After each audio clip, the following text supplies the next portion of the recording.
Assalamualaikum warahmatullahi wabarakatuh. Perkenalkan, nama saya Anissa Aulia Mohan dengan NIM 2202050603. Di sini saya akan menjelaskan dan membahas soal, yaitu soal geometri transformasi.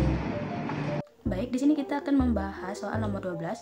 Andaikan G dan H dua garis yang tegak lurus, A, B, C adalah 3 buah titik, sehingga pencermin titik A terhadap garis G itu sama dengan B, dan pencermin titik A terhadap garis H itu sama dengan C.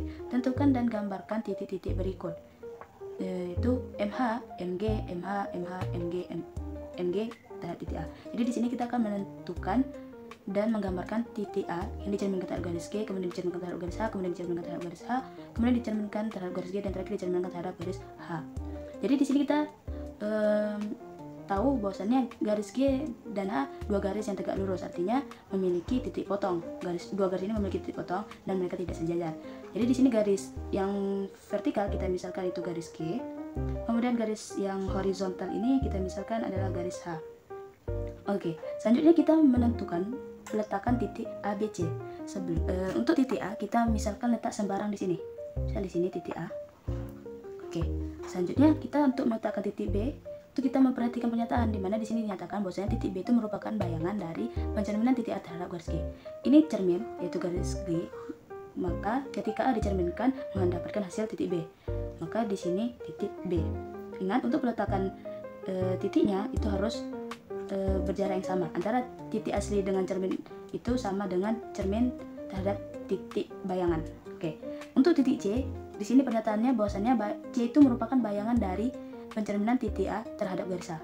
Oke, ini cerminnya, yaitu garis A. Maka ketika dicerminkan titik A terhadap garis H itu mendapatkan titik C. Titik C. Oke, setelah kita meletakkan titik A, B, C, baru kita lakukan penjelasannya.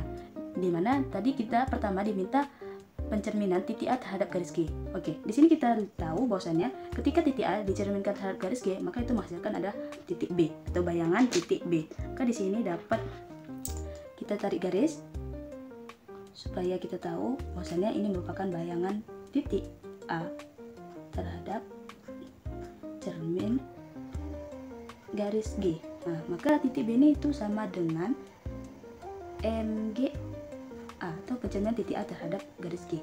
Kemudian setelah kita dapat bayangannya, kemudian kita cerminkan. Di sini yang kedua kita melakukan terhadap garis H, maka titik B ini kita cerminkan ke garis H. Maka di sini kita bisa misalkan di sini kita tarik garis, tapi kita harus sejajar ya, ingat jaraknya harus sama antara titik asli dengan titik bayangan. Maksudnya titik asli ke cermin, cermin ke bayangan. Di sini kita misalkan titik D. Tarik garis. Oke, kita tarik garis.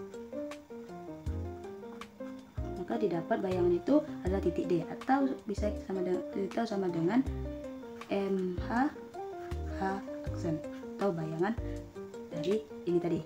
Setelah itu, setelah kita dapat bayangannya, kemudian di sini kita diminta untuk mencerminkan kembali terhadap garis H. Karena dicerminkan terhadap garis H, maka itu dia kembali ke titik B atau sama dengan titik B. Maka di sini titik B itu tadi kan sudah sama dengan pencerminan titik A terhadap garis G. Maka di sini juga sama dengan MG A double aksen karena dia itu cerminan dari bayangan ini.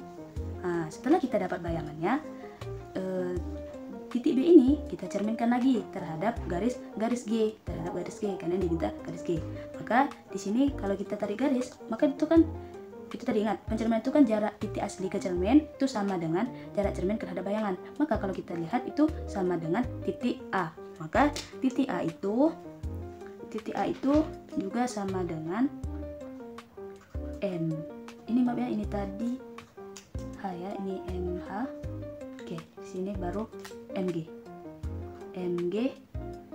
triple aksen. Oke, setelah itu kita cerminkan lagi untuk yang terakhir kalikannya terhadap garis H. Garis H ini sebagai cermin, maka titik A ini ketika kita cerminkan terhadap garis H itu sama dengan C. Karena di pernyataannya tadi juga dinyatakan bahwasanya ketika titik A dicerminkan terhadap garis H, maka menghasilkan titik C. Maka bayangan titik A yang dicerminkan terhadap garis H itu sama dengan C. Kalau ditarik,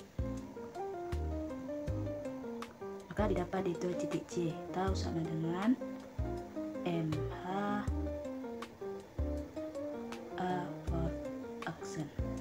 Oke, jadi didapat bahwasannya bayangan dari MH MG terhadap titik A itu sama dengan C. Oke. Nah, mungkin ini saja yang dapat saya sampaikan. Lebih dan kurang saya mohon maaf. Saya akhiri. Assalamualaikum warahmatullahi wabarakatuh.